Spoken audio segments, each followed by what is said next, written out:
Okay, hey folks, this is Janek Gwizdala. It's the Janek Gwizdala podcast. I posted a video, I think, early last week, about a week ago, that was kind of centered around what I was just doing, playing chord melodies on the bass. I know that's not sort of the most common use of the instrument, but as you can hear, it is very possible. I do have the extended range here with the high C. Maybe I'll grab a 4-string. We'll make some examples a bit later in the episode of what it sounds like on a more conventional instrument. But it is possible. It's something I don't do that often, although I do use the technique when I'm writing. If I'm sitting at the bass and writing and trying to figure out reharmonizations. But because I have a trio gig, a rare trio gig with saxophone, with no chordal instrument besides myself this evening with Bob Reynolds and Clarence Penn, it's kind of on my mind. I know I'm going to be doing a bit more heavy lifting than normal in the harmony department, and even if I don't do it all the time, I kind of want the option to have it available and have that partition of my brain rebooted on some tunes like Body and Soul that I haven't played until last week in quite some time. So we'll get into that, and I'll give you a look into what I'm doing with the pedal board to help facilitate some of those sounds, especially on some of Bob's original music as well. Before I do that, we are just starting our Black Friday week. It is all linked below in the description of the video. Right now, it's, I think, 30% off on all the books on the store, the real deal signed physical copies that ship worldwide, which there is free shipping for over a certain amount, and all the books, all the bundles, including the full library. This week for Black Friday 2025, you can kind of get the entire digital library for a bit of a ridiculous price. As I said, it's all linked below. Black Friday sale going on all week, and then we'll do some Cyber Monday stuff for some of the products in the store that aren't discounted right now. But with that out of the way, let us take a look at some chords. And I think the first thing that comes to mind here is I'm playing quite thick, lush voicings. They have some density, some complexity, some detail to them. But you don't actually need them, I would say, if you have a 4-string bass and you're just trying to get through the melody of the tune. Just picking out the root note and being able to play the melody around it will probably be a fantastic place to start. So with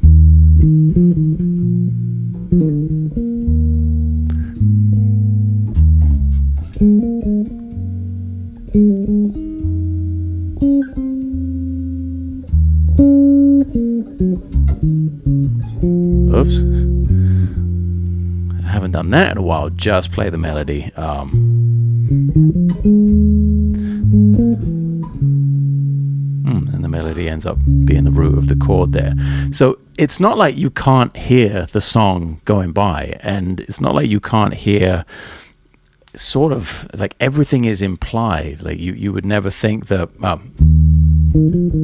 if you know the tune a little bit, of course, you'd never think that this was a major 6 chord or something. You know, like the harmony is pretty implied in terms of not needing like that qualifying minor third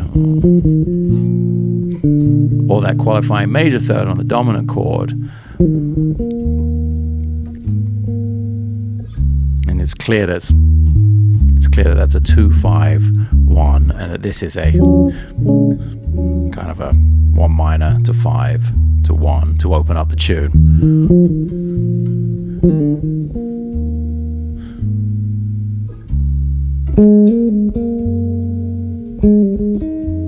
And from there, I mean, we're going to accelerate through this so it's not 5 hours long, but from there, just adding one more note, not having these big 4-note, these lush chords, just adding one more note to the situation here and there, not even on every single chord, but how would we approach that?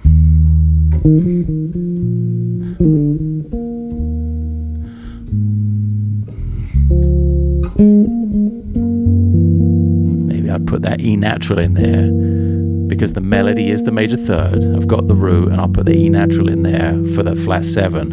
And maybe I'll add the minor third here, and that gives me 1 minor 3 flat 7. Kind of like the hollow sound of the E diminished. And the melody outlines so much of the harmony here of that chord. It's got the flat 7, the 5, the minor third, the root, and down here to the 5.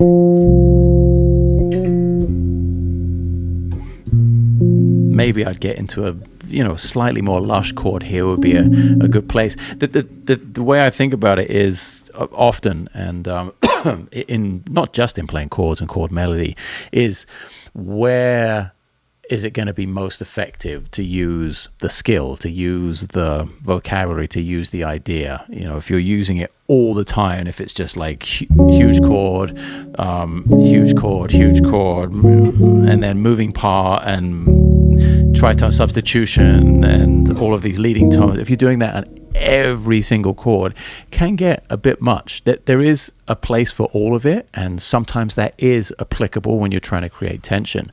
But you can start out like now we kind of have a feel for what maybe let's say we've got 3 basic options here. We've got the root and the melody, so just 2 notes at a time. We've got that option to put maybe a third note in there, already sounding a little bit fuller. And then we've got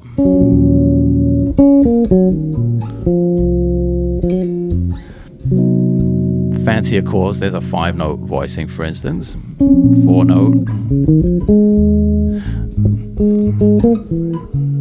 So we've got kind of these varying degrees of density: 2 notes, 3 notes, 4 notes, 5 notes. Those are actually not 3 options, but 5 options. But to me, 3 main buckets. It's like very sparse, kind of medium, and then quite dense. That's how I'm feeling it. That's how I'm hearing it. And now we understand those 3 components. Let's use them. Let's try and use them really effectively. Like, there's no need to open. There's no need for it, although it can work. Of course, you can go like this.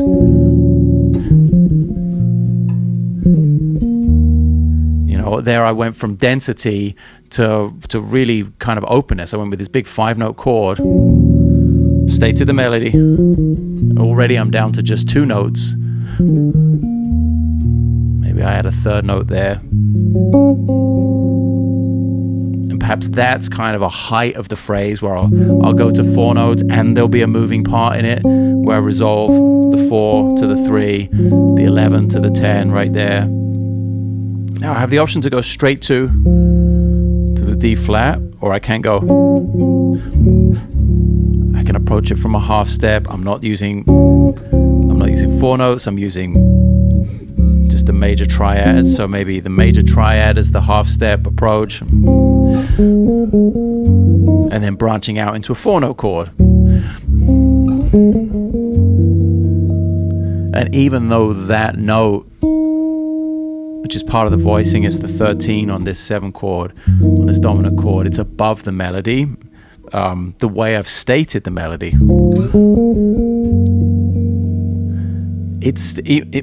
Even though that note is higher and it is there, I'm making sure that note in the middle sticks out a little more. It's maybe not something you would necessarily hear that often on a piano, an instrument we generally associate with playing melodies and chords at the same time.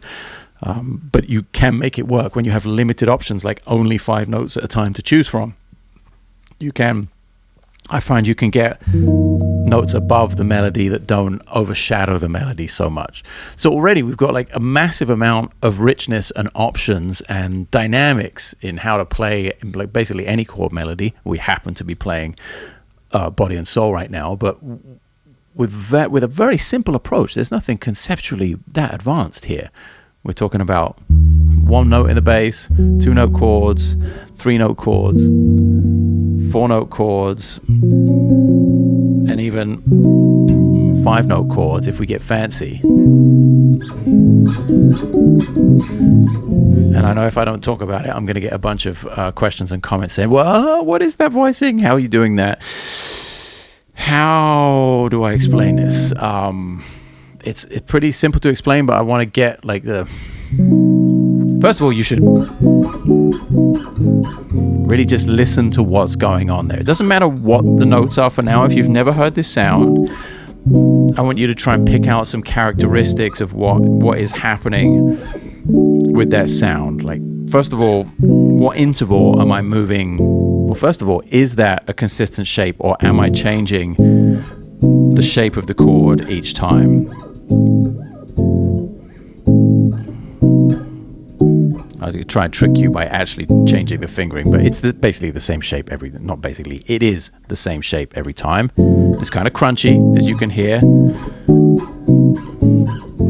But one of the main characteristics of the motion is that it's moving in minor thirds. That's probably the thing I want you to notice, first of all. So we have this very similar sound that's moving in minor thirds. Then we can get into what it is. Can you hear?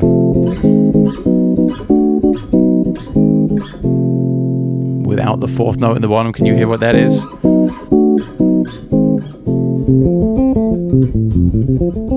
Can you hear that that's a triad in its second inversion? So the lowest note is the fifth. So we're moving a triad in thirds, minor thirds. Bass is not fantastically in tune. Let me rectify that. The G string's a little flat. Okay, so we've got a major triad. We're moving it in minor thirds, and we now know that the major triad is in its second inversion, which means it has the fifth as its lowest note. Now we're still missing one note, of course, because there's a fourth note to this. And what is that fourth note? When we put... You start to hear that now?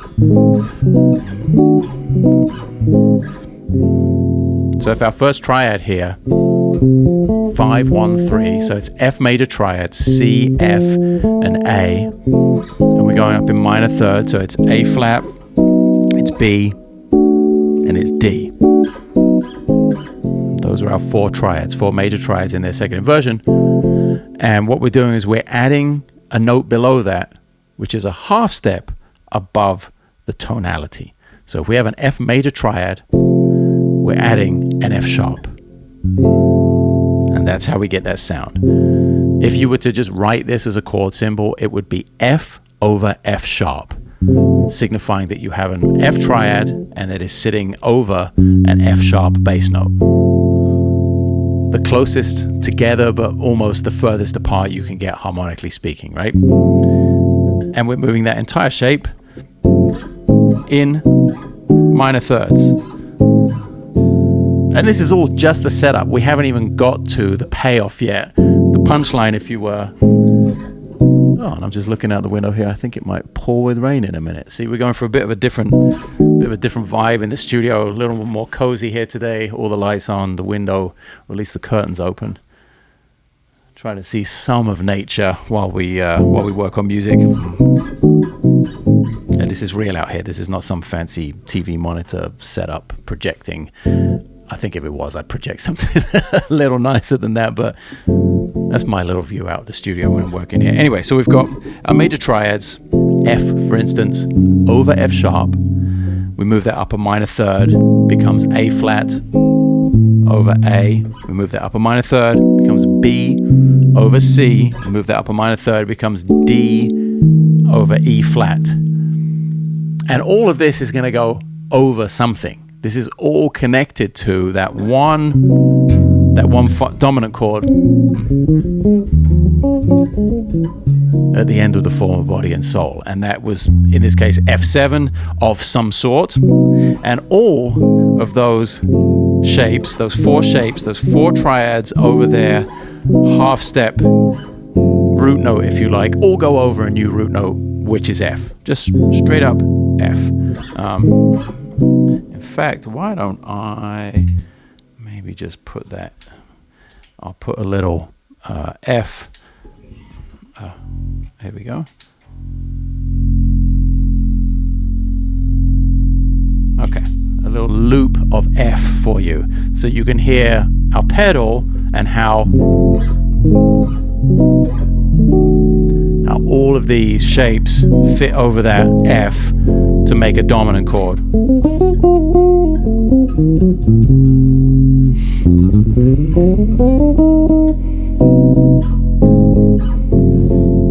And if you were to go, yeah, why don't we do that? Well, let's make this the focus of the podcast, because we're talking about chord melody, which involves chords. Let's go and look at what each of these notes represent as they relate to our F pedal.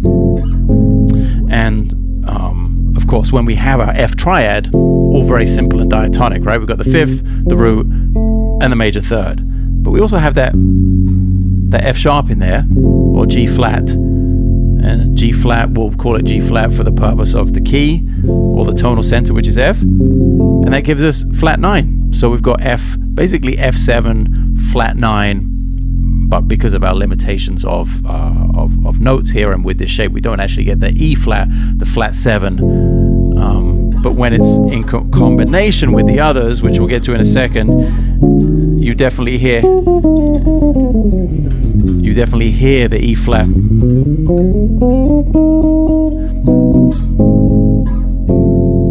To me, that's still a dominant chord. So that's our first position. F triad over F sharp gives us the from the top down, major third, root, fifth, flat 9. Okay. There it is. And when we move up a minor third, exactly the same shape, and analyze those notes, we get, is it easier to go top down for you or bottom up? I don't know. Let's look at the triad and see what the triad gives us, because I think the triad is probably the easiest part of it to understand. So when we've moved our F triad up a minor third, we've got an A flat triad, which gives us the fifth, the sharp 9, the flat 7, and when we put our little half step note in at the bottom, that gives us the major third. So now we do have very much a traditional root, third, flat 7 dominant sound, plus the sharp 9, plus the natural 5. Again, we should, hang on, let me turn this pedal off because it's driving me nuts. This is obviously, because I'm doing it, I'm showing it to you, and you may well know this information already, and you've analyzed harmony before. Of course, it's possible to go break all this stuff down into exactly what it is. But before we finish doing that, I'm not really doing it to fill time. I'm not doing it to fill time. I'm doing it because it truly interests me, but it interests me like long after I've played it.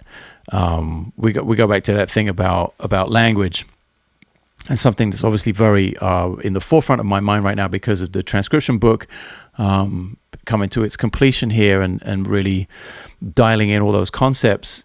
You know, I always go back to, you know, you're born and somebody doesn't like you you don't like get all, you know, get cleaned up and handed to your parents with a little instruction manual for the rules of, you know, let's say your native language is English. You don't get all the grammar and spelling and punctuation stuff. You don't get handed a book and get told to learn all the rules and analyze the language you're inevitably going to speak.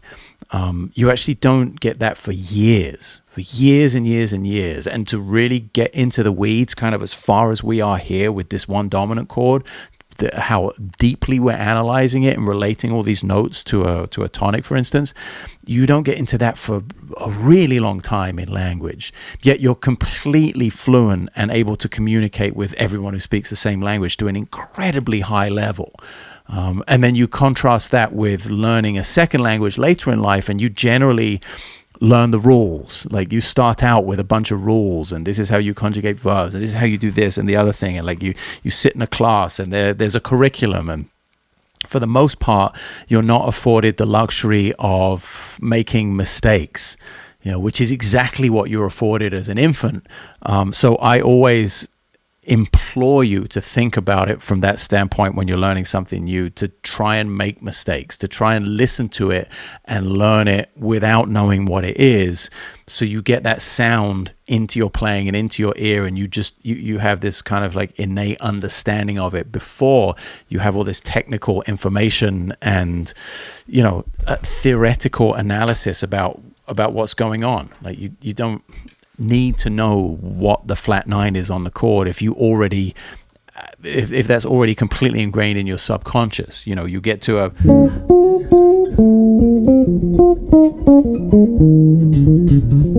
when I'm going 5-1 from F7 to B flat minor, for instance, I'm not thinking about that note and what its relationship to the tonic is, or any of these other triads that might go in there, because I've played them thousands, if not millions of times at this point, free from the shackles of having to think about it.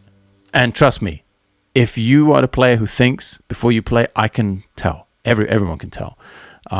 That's not to put like attach some sort of stigma to understanding or knowing theory, but I think it is something you want to be aware of. Like, what kind of player are you? Obviously, what do you want out of music? How do you want to play? But most people I come into contact with and talk to music about, talk about music to or with, or if I ever give a lesson or a masterclass or a clinic or something, it's everyone wants to be, oh, you make that look so easy. Like, how are you so fluent? Why is your improvisation or your bass playing or your writing, your composition, why are those things so natural to you? Well, because I did them over and over and over and over and over again without any need to think about all this other stuff, because I was just doing them. And I know that's a bit of a, yeah, man, just do it, bro. Like, it's not that at all. There's a lot of very specific intent that goes with that. But along with that intent to listen and immerse yourself and repeat those things over and over again, I think has to come the parallel intent of like, okay, I don't have to get so far into the weeds where I'm thinking more than I'm doing. So it's all very well to understand this stuff. I'm quite happy to share the information with you. But if your goal is to be more fluent as a player, it doesn't matter what instrument you play, what style of music you play, if your goal is to be freer and have more fun and for people to call you more often for gigs, like that's real. Like, there's a reason I pick up the phone and call people for gigs, and it's because they have all of the traits that I've just talked about being important. And there are some people who considered to be great players even. There are people who get to like legendary status in some fields, but it like holds absolutely no water for me, because I can hear them thinking. And I can quite often as well, you'll find that you'll go hear that person play more than once. If you hear them 3 times, then it's 100%, because you hear them do a lot of the same things and not have that freedom to sort of explore other options. So, yeah, I don't want to be dark on theory. I think it's fantastic. I think it's nerdy. I think it's useful. There are certain times when I am composing, for instance, that I'll be like, there'll be, actually, there's a good example. There'll be times when I'm writing and I'm like, I'm hearing something. I'm not quite sure what it is, and I'll be experimenting, and then I'll go down the route of, all right, let me use some options that I know are available theoretically here, and that could then inform a new direction where I go back to relying more on my ear and my sort of innate ability with music, more so than the theory side. So there are times for sure where it can help inform certain things, but I will say for the most part, when I think about theory or when I use theory, it's exactly this. It's talking about it. And I don't talk about music when I get on stage. I don't grab the microphone and spend 40 minutes explaining to the audience what I'm about to do. I stay as far away from the microphone as possible. As a band leader, I say very little on stage, and I get on with it and I do it and I express myself through the instrument. And that is if you pay attention to that, that is not always the case with a lot of people. And you'll start to hear, oh man, I've heard a lot of that before. Not to say that I don't play some of the same stuff all the time. We all do. We all have our thing. But there's a thing of like, yeah, you play the same kind of thing and you have a certain vocabulary which isn't going to change drastically from one day to the next or 1 year to the next even. But the openness with which you use it, you know, we all, I think in any language, I don't know what the statistics are. I have to ask Antonio about this, my great friend and linguist, about what is it 10,000 words or is it 1,000 words? I forget what it is. It's like some number that's like not crazy high that you can really get by with, and generally you do naturally just get by with those words in your native language on a daily basis with great effect and with great depth sometimes as well. You don't need to have like 20,000 medical terms or nautical terms or physics terms or algebra terms, all these extra tens of thousands of words that exist in the language. You don't need to have those to be very expressive. So we do rely on, I think, very similar vocabulary a lot of the time when we speak. I think that's true for music. So I want to make the difference between, yeah, let's see, you come and see me a few different times. You're definitely going to hear that it's me. There are certain traits about my vocabulary that it's like, oh, that's for sure, that's Janek. But that's more, to me anyway, at least my goal is for that to be more about the time and the sound, that it's the most recognizable thing. And then using that vocabulary, I try and have the conversation that is of the moment, of the time, of the circumstance, of the framework of the group of musicians I'm playing with, of the time of the audience that I'm playing to, and not just do the same show every night. You know, in fact, you'll never come and see me play. You could come and see me play 5 nights in a row. It will be drastically different. But then there are favorite musicians of mine also, you know, and I don't want to be dark on specific people because certain people want a certain thing out of the music and they play way more to the audience rather than for the audience in a certain respect, and that absolutely works for them and they've made legendary careers doing it. But there are certain people that I truly love, that are heroes of mine, that I will pay money to go and see, but I could never go see them 2 nights in a row, for instance. Like, having done that a bunch of times, I've been kind of disappointed by it. I would never want to see a certain person, a certain type of musician or performer 2 nights in a row, because I know it's going to be basically the same. Which is, I was going to say that's kind of sad, but that's only sad from my perspective because I want something completely different out of the music, and that's a totally personal thing. That's not a judgment on them. I think it's actually interesting that is what works for some people, and that's what works for certain audience members as well. So it's a whole fascinating thing from the standpoint of being an artist and a band leader, from being a sideman with people that do that, from being a sideman with people that absolutely explore and do something crazy different every night, people that are kind of in the middle ground. And then you get the very special people. I consider these really special people, not necessarily because they go for something brand new every night, but because they are so strong in what they do and they do their thing. And sometimes it's very similar and almost the same every night. Sometimes it's a little different, but they're not afraid to let you do what you want to do. I think that's a very special thing in a band leader. I think Mike Stern is probably a great example of that. Like, you can go see Mike Stern and you know what you can get this, first of all, just great performance, but we're probably going to play Wish Him Well every night. We're probably going to play a minor blues, and there are going to be certain things that happen almost every night, and have done for the longest time that I've been playing with him now, over 20 years. But he is not afraid to say, like, hey man, you got it. Like, he puts like ultimate trust in you to go do something and do whatever you want. And to the point where I think, and I'm sorry we're getting away from the chords, we will finish that analysis in a minute, but it's important while I'm thinking about it, I think. It's to the point where, a year ago, I'm about to go on tour with Mike Stern. That's why I'm thinking about it. That's why it's so right in the front of my mind right now. I remember coming off stage after a show in Oakland at Yoshi's last year, and talking to Dennis Chambers, the drummer who was on the gig. and we had our like solo feature, and I think it was, I don't know how many nights in we were. Maybe it was only the second night or something. I wasn't quite back into the swing of things in the Mike Stern universe, and Dennis was like, "Man, you got to do that longer. Like, don't be afraid to do your thing."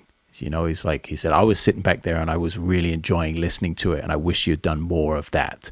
And Mike is totally cool with that. So it was a question of me.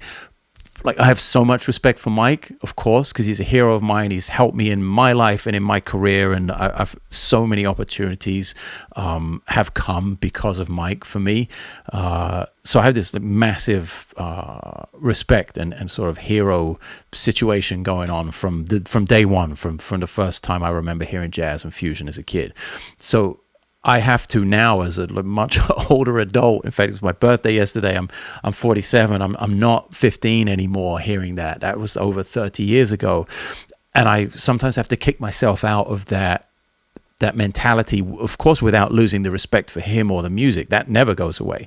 But there was a moment where I was like, "Oh, I think I might have overstepped the boundary here," and I think Mike, coming from that world of having got to play with Miles Davis early on in his career and Billy Coleman, all those people who were very giving and encouraging. And if you had something to say, they wanted to hear it. I don't think they were shy. From the stories I've heard, Mike tell and other people that play with Miles, for instance, I don't think Miles was shy in saying like, "Okay, you need to shut the fuck up right now. Like you ain't saying shit. Like just get out of here or something." Like, but if you had something to say and you were contributing to the conversation and to the performance in a big way, I think they were very giving of their time to you.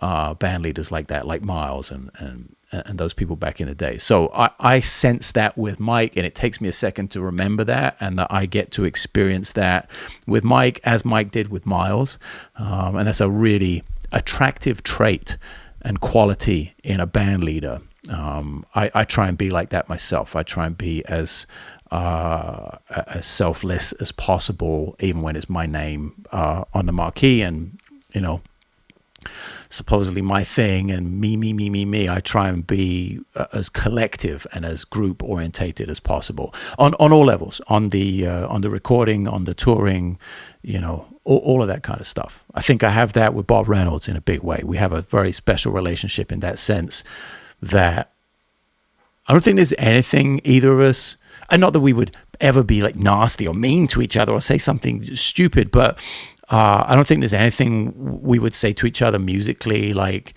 and either of us take offense to it. I think we both know that when, as in tonight, as in a few hours from now, I'll be getting to sound check or stepping on the stage for the gig, and knowing that I can offer a suggestion and it will be received as it is meant. And it is always meant to only make the music better. It's never meant to be like, "Yo, bro, I need some more space here. Like, I'm not being featured enough. Like, hey, look at me." It's never about that from either of us. Actually, from anyone in that circle that we play with Bob's music at the Baked Potato and on tour and all of that. It's always, suggestions and comments are always made and understood to be made in service of the music, which I think is really important. Yeah, we've got off on kind of a tangent away from chord melody, but I think all of that stuff is important. And if you're considering being a part of any scene, or being a band leader, or recording music, or wanting to play music, or you have heroes like we all have heroes, right? If you have a hero, like I had Mike Stern as a hero and I got to play with him. I had Pat Metheny as a hero and I got to play with him. And all of these people, Hiram Bullock and Randy Brecker and, you know, my real Steve Smith, who I play with now and have done for some years in his band, big heroes, you know.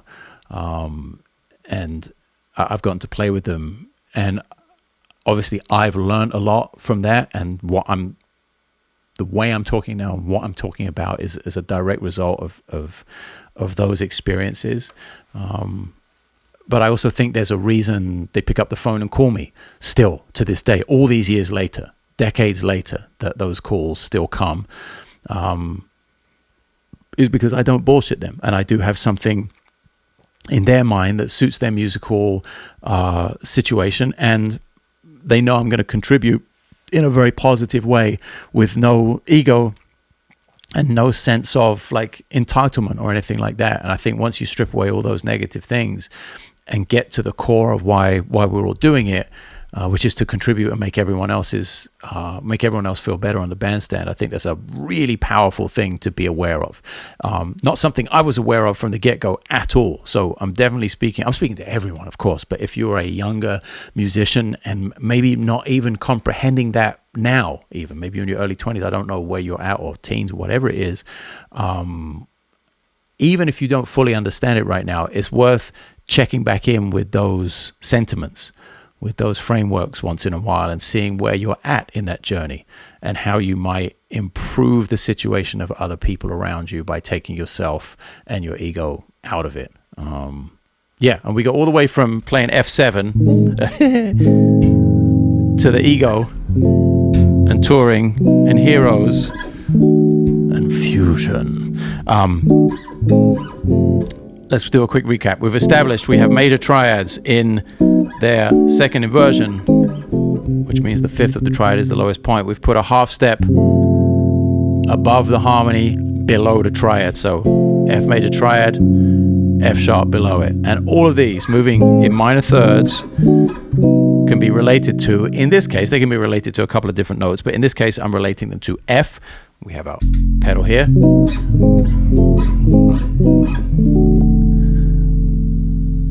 I think it's such a great sound. I love that sound.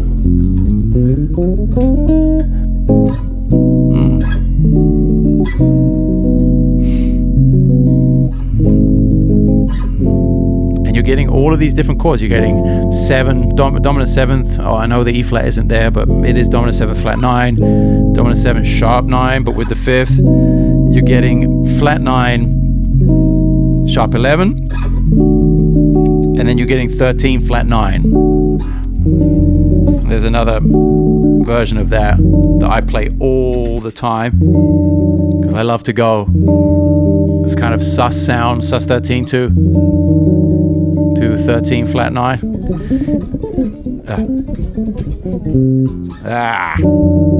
That one.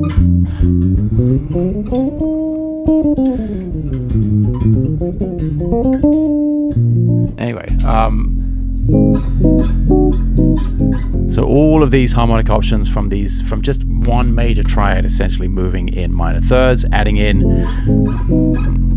that half step above.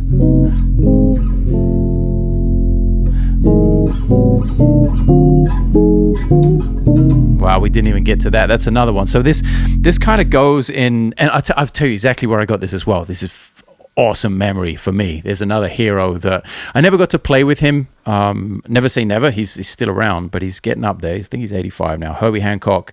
But I was on tour with him 25 years ago almost, or 24 years ago. I was playing with a European hip hop artist, and I opened for Herbie Hancock's Future to Future tour in Europe. And I got to hang with him. I got to know him a little bit, and there was time in the dressing rooms after shows sometimes, and he was showing me this symmetric diminished thing. For those of you who don't know that scale, shameless plug, just go out and get this book. It's all in there. It's your reference Bible for all scales, basically, in Western music ever. It's all in there, so I don't have to go break it down into great depth and detail here, but a symmetric diminished, half whole. You may have heard that sound before. So he related it to when you start, if you're F7, we've got our F pedal here, start us on the root and go half whole, half whole. So F, half step, whole step, half step, whole step, half step, whole step, half step. And off of those root notes, off of those scale degrees, shall we say,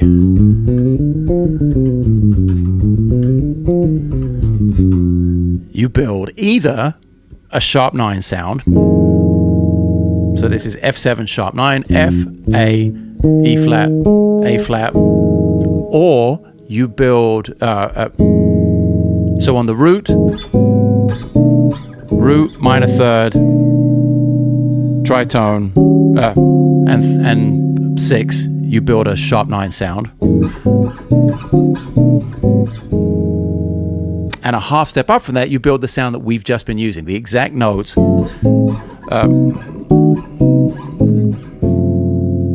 And when you put those in combination, up and down the half whole scale, you get this sound.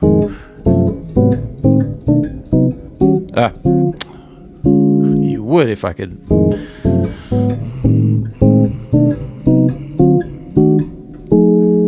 You get that sound. So you get all of these options. If the chord symbol is F7, if you're playing over F7, suddenly you have this palette of harmony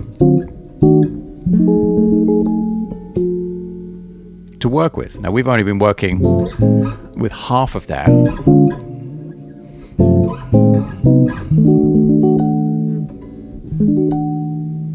For our F7.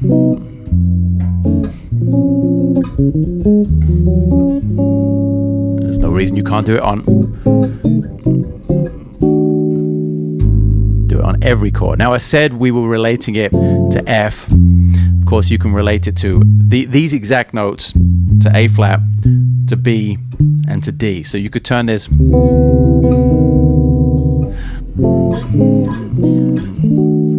could turn this into a D7 chord. Basically, the way it works is you can play that shape off the flat 9, the major third, the 5, and the flat 7 of whichever dominant chord you're playing over, whichever dominant harmony you find yourself in.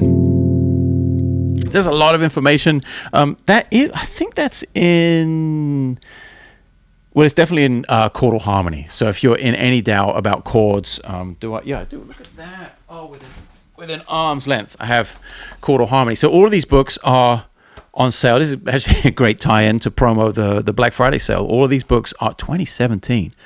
Wow, it's been a while since we made that book. Oh man, I remember that. August of 2017, I was in Nashville playing with Bob Reynolds and Near Felder. We had this Airbnb. Sorry, it's a little nostalgia trip just to end the podcast with, but I remember the book coming out. Chelsea finished all the design and the artwork and everything, and I remember we finished a home in LA. Had we just moved in together? We weren't even living together yet, I don't think, because it was like August. Maybe we moved in September. Far too much information, sorry. But I remember taking off, going to the airport, and then we finally put all the pieces in place. It was the first book we worked on together. And I remember so vividly sitting in the Airbnb, doing all the emails and sending out back then I was on social media and all that kind of stuff. So sending out the notifications, and then it just going absolutely crazy. People I don't know. It's still to this day one of it's always in the top 3 of our best sellers, because although it's not like the first thing you think about with bass, imagine that. Like today, I'll close. I will close. I did mention doing this on a 4-string. Let's do a little bit of it on the 4-string, because you really can do all this stuff with less strings. Oh boy, everything's falling apart without the extended range, and you can make it sound really cool. I think I have to adjust because different keys sound better on a 4-string bass just because of the range. How are we vaguely in tune? I think this signal output's a lot hotter, but we should be okay. Okay, so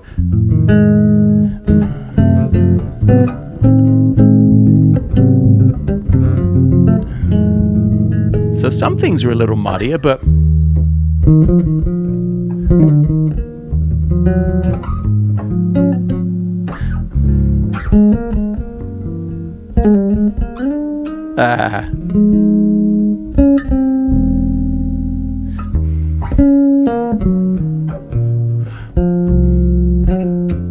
I wonder how we could do.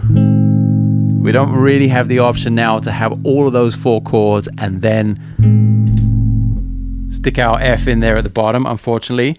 But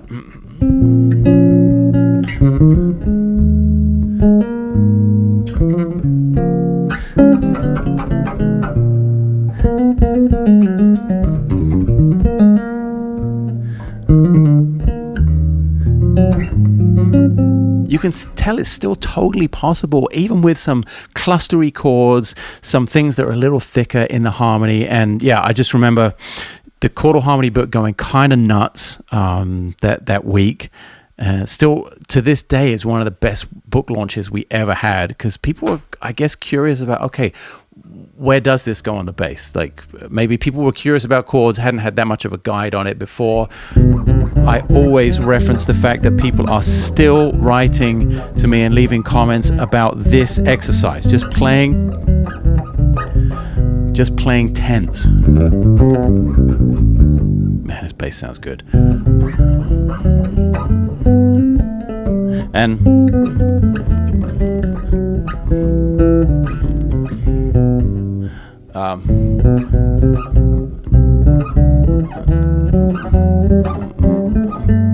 all of these tension and resolution things just based around a major scale, and suddenly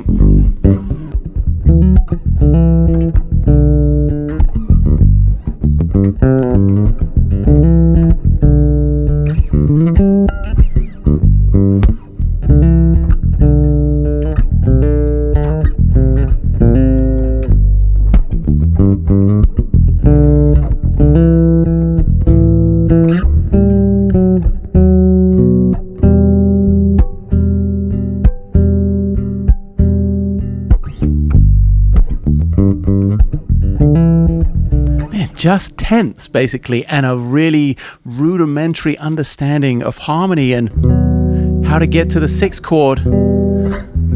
I mean, that still makes me smile, and that still makes me excited just to play these triads as old as I am and as long as I've been doing this. I'm still fascinated by how musical and how kind of big you can make the bass sound without getting in the way of everyone else in the band, and by adding something really meaningful to a performance. You know, don't overdo it, but have these things at your disposal. And I think you'll be pretty surprised about how people look around and go, "Oh wow, I can live with that. I can."